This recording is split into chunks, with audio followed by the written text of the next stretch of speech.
در مسائل رمضان عموما خانم ها و خواهرها در این مثلا بیشتر روبرو میشن که در تفلکایشان وقتی که خودشان روزه میگیرن شیرشان قطع میشه یا کم میشه، شیر داده نمیتونن، اگر بتن اذیت میشن، تکلیف میشن.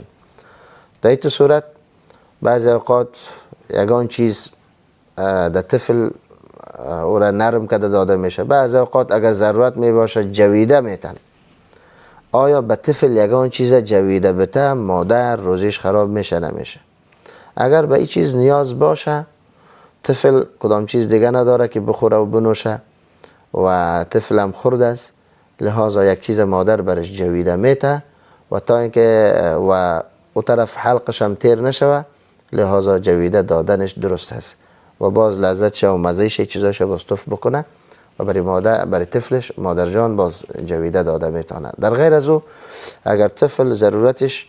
بدون از این چیزی که جویده میته، فرینی مثلا و فعلا سریلاک هست یا شیر قطیگکی چیزا هست و این چیزا اگر باشه